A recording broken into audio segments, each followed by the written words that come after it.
وبالحق أنزلناه وبالحق نزل وما أرسلناك إلا مبشرا ونذيرا وقرآنا فرقناه لتقرأه على الناس على مكث ونزلناه تنزيلا قل آمنوا به أو لا تؤمنوا إن الذين أوتوا العلم من قبله إذا يتلى عليهم يخرون للأذقان سجدا ويقولون سبحان ربنا إن كان وعد ربنا لمفعولا ويخرون للأذقان يبكون ويزيدهم خشوعا۔ اور ہم نے اس قرآن کو راستی سے اتارا اور یہ بھی راستی سے اترا۔ ہم نے آپ کو اے نبی صرف خوشخبری سنانے والا اور دھمکانے والا بنا کر بھیجا ہے۔ قرآن کو ہم نے تھوڑا تھوڑا کر کے اس لیے اتارا ہے کہ آپ اسے بمہلت لوگوں کو سنائیں، اور ہم نے خود بھی اسے بتدریج نازل فرمایا ہے۔ کہہ دیجئے کہ تم اس پر ایمان لاؤ یا نہ لاؤ، جنہیں اس سے پہلے علم دیا گیا ہے ان کے پاس تو جب بھی اس کی تلاوت کی جاتی ہے تو وہ ٹھوڑیوں کے بل سجدے میں گر پڑتے ہیں اور کہتے ہیں کہ ہمارے رب پاک ہیں، ہمارے رب کا وعدہ بلا شک و شبہ پورا ہو کر رہنے والا ہی ہے۔ وہ اپنی ٹھوڑیوں کے بل روتے ہوئے سجدے میں گر پڑتے ہیں، اور یہ قرآن ان کی عاجزی اور خشوع اور خضوع اور بڑھا دیتا ہے۔ سامعین، اب آیتوں کی تفسیر سماعت کیجیے۔ قرآن حق ہے۔ ارشاد ہے کہ قرآن حق کے ساتھ نازل ہوا، یہ سراسر حق ہی ہے۔ اللہ تعالیٰ نے اپنے علم کے ساتھ نازل فرمایا ہے، اس کی حقانیت پر وہ خود شاہد ہے اور فرشتے بھی گواہ ہیں۔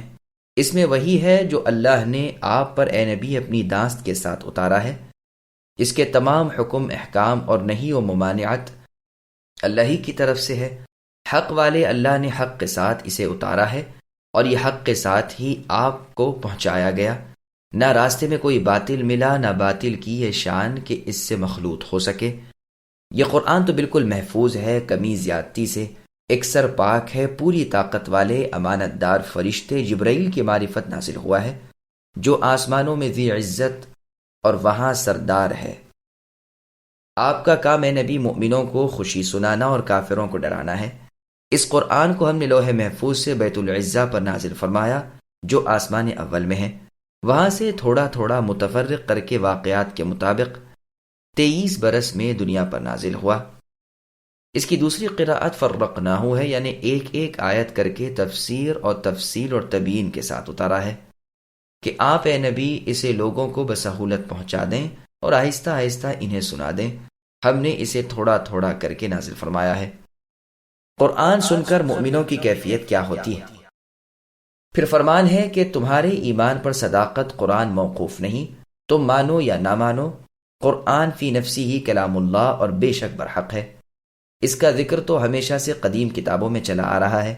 جو اہل کتاب صالح اور عامل کتاب اللہ ہیں، جنہوں نے اگلی کتابوں میں کوئی تحریف تبدیلی نہیں کی، وہ تو اس قرآن کو سنتے ہی بے چین ہو کر شکریہ کا سجدہ کرتے ہیں کہ اللہ آپ کا شکر ہے کہ آپ نے ہماری موجودگی میں اس رسول محمد صلی اللہ علیہ وسلم کو بھیجا اور اس کلام کو نازل فرمایا۔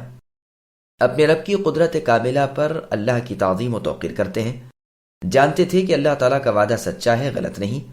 آج اس کو پورا ہوتا دیکھ کر خوش ہوتے ہیں، اپنے رب کی تسبیح بیان کرتے ہیں اور اللہ کے وعدے کی سچائی کا اقرار کرتے ہیں۔ خشوع و خضوع، فروتنی اور عاجزی کے ساتھ روتے گڑ گڑاتے اللہ تعالیٰ کے سامنے اپنی ٹھوڑیوں کے بل سجدے میں گر پڑتے ہیں۔ ایمان و تصدیق اور کلام الہی اور رسول اللہ صلی اللہ علیہ وسلم کی وجہ سے وہ ایمان و اسلام میں، ہدایت و تقوی میں، ڈر اور خوف میں اور بڑھ جاتے ہیں۔ قل ادعوا الله وادعوا الرحمن أيما تدعوا فله الأسماء الحسنى ولا تجهر بصلاتك ولا تخافت بها وابتغ بين ذلك سبيلا وقل الحمد لله الذي لم يتخذ ولدا ولم يكن له شريك في الملك ولم يكن له ولي من الذل وكبره تكبيرا۔ اے نبی کہہ دیجئے کہ اللہ تعالیٰ کو اللہ تعالیٰ کہہ کر پکارو یا رحمان کہہ کر، جس نام سے بھی پکارو تمام اچھے نام اللہ ہی کے ہیں۔ نہ تو آپ اے نبی اپنی نماز بہت بلند آواز سے پڑھیے اور نہ بالکل پوشیدہ، بلکہ اس کے درمیان کا راستہ تلاش کر لیجئے، اور یہ کہتے رہیے کہ تمام تعریفیں اللہ ہی کے لیے ہیں، جو نہ اولاد رکھتے ہیں نہ اپنی بادشاہت میں کسی کو شریک و ساجی رکھتے ہیں، اور نہ ہی اللہ ایسے حقیر ہیں کہ اللہ کا کوئی حمایتی ہو، اور آپ اے نبی اللہ کی پوری پوری بڑائیاں بیان کرتے رہیے۔ سامعین، اب ان آیتوں کی تفصیل سماعت کیجیے۔ اللہ تعالیٰ کے اسماء حسنیٰ کے واسطے سے دعا کرو۔ کفار اللہ تعالیٰ کی رحمت کی صفت کے منکر تھے، اللہ کا نام رحمان نہیں سمجھتے تھے، تو اللہ تعالیٰ اپنے نفس کے لیے اس نام کو ثابت کرتے ہیں اور فرماتے ہیں کہ یہی نہیں کہ اللہ تعالیٰ کا نام اللہ ہو، رحمان ہو، اور بس، ان کے سوا بھی بہت سے بہترین اور احسن نام اللہ کے ہیں۔ جس پاک نام سے چاہو اللہ سے دعائیں کرو۔ سورہ حشر کے آخر میں بھی اپنے بہت سے نام اللہ نے بیان فرمائے ہیں۔ ایک مشرک نے رسول اللہ صلی اللہ علیہ وسلم سے سجدے کی حالت میں یا رحمان یا رحیم سن کر کہا کہ لیجئے یہ موحد ہیں، دو الگ الگ معبودوں کو پکارتے ہیں۔ اس پر یہ آیت اتری۔ پھر آگے اللہ فرماتے ہیں اپنی نماز کو بہت اونچی آواز سے نہ پڑھیے۔ اس آیت کے نزول کے وقت رسول اللہ مکے میں پوشیدہ تھے۔ جب صحابہ کو نماز پڑھاتے اور بلند آواز سے اس میں قرات پڑھتے تو مشرکین قرآن کو، اللہ تعالیٰ کو، رسول اللہ کو گالیاں دیتے۔ اس لیے حکم ہوا کہ اس قدر بلند آواز سے پڑھنے کی ضرورت نہیں کہ مشرکین سنیں اور گالیاں بکیں۔ ہاں، ایسا آہستہ بھی نہ پڑھنا کہ آپ کے ساتھی بھی نہ سن سکیں، بلکہ درمیانی آواز سے قرات کیا کریں۔ یہ روایت بخاری، مسلم اور مسند احمد کی ہے۔ تفسیر ابن جریر طبری میں ہے کہ پھر جب آپ ہجرت کر کے مدینہ پہنچے تو یہ تکلیف جاتی رہی، اب جس طرح چاہے پڑھیں۔ مشرکین جہاں قرآن کی تلاوت شروع ہوتی بھاگ کھڑے ہوتے، اگر کوئی سننا چاہتا تو ان کے خوف کی وجہ سے چھپ چھپا کر، بچ بچا کر کچھ سن لیتا، لیکن جہاں مشرکوں کو معلوم ہوا تو انہوں نے اسے سخت ایذا ہی شروع کر دی۔ اب اگر بہت بلند آواز کریں تو ان کی چڑا اور ان کی گالیوں کا خیال، اور اگر بہت پست کر لیں تو وہ جو چھپے لکھے کان لگائے بیٹھے ہیں وہ محروم۔ اس لیے درمیانہ آواز سے قرات کرنے کا حکم ہوا۔ الغرض نماز کی قرات کے بارے میں یہ آیت نازل ہوئی ہے۔ سنن نبی داؤد میں ہے کہ ابو بکر رضی اللہ عنہ اپنی نماز میں پست آواز سے قرات پڑھتے تھے، اور عمر رضی اللہ عنہ بآواز بلند قرات پڑھا کرتے تھے۔ پس صدیق اکبر رضی اللہ عنہ سے پوچھا گیا کہ آپ آہستہ کیوں پڑھتے ہیں؟ آپ نے جواب دیا کہ اپنے رب سے سرگوشی ہے، وہ میری حاجات کا علم رکھتے ہیں، لہٰذا آہستہ قرات کرتا ہوں۔ تو فرمایا گیا کہ یہ بہت اچھا ہے۔ عمر رضی اللہ عنہ سے پوچھا گیا کہ آپ بلند آواز سے کیوں پڑھتے ہیں؟ عمر رضی اللہ عنہ نے فرمایا شیطان کو بھگاتا ہوں اور سوتوں کو جگاتا ہوں۔ تو عمر رضی اللہ عنہ سے فرمایا گیا بہت اچھا ہے، لیکن جب یہ آیت اتری تو ابو بکر رضی اللہ عنہ سے قدر بلند آواز کرنے کو اور عمر فاروق رضی اللہ عنہ سے قدر پست آواز کرنے کو فرمایا گیا۔ ابن عباس رضی اللہ عنہما فرماتے ہیں یہ آیت دعا کے بارے میں نازل ہوئی ہے۔ اسی طرح ثوری اور امام مالک، ہشام بن عروہ رحمہم اللہ سے، وہ اپنے والد سے، وہ عائشہ رضی اللہ عنہ سے روایت کرتے ہیں، آپ رضی اللہ عنہ فرماتی ہیں کہ یہ آیت دعا کے بارے میں نازل ہوئی ہے، جیسا کہ بخاری میں موجود ہے۔ یہی قول مجاہد، سعید بن جبیر، ابو عیاض، مکحول، عروہ بن زبیر رحمہم اللہ کا بھی ہے۔ مروی ہے کہ بنو تمیم قبیلے کا ایک اعرابی جب بھی رسول اللہ صلی اللہ علیہ وسلم نماز سے سلام پھیرتے یہ دعا کرتا کہ اے اللہ مجھے اونٹ عطا فرمائیے، مجھے اولاد دیجیے، پس یہ آیت اتری۔ یہ بھی کہا گیا ہے کہ مراد اس سے یہ ہے کہ نہ تو دکھلاوا کیجیے نہ عمل چھوڑیے۔ یہ بھی نہ کرو کہ علانیہ تو عمدہ کر کے پڑھو اور خفیہ برا کر کے پڑھو۔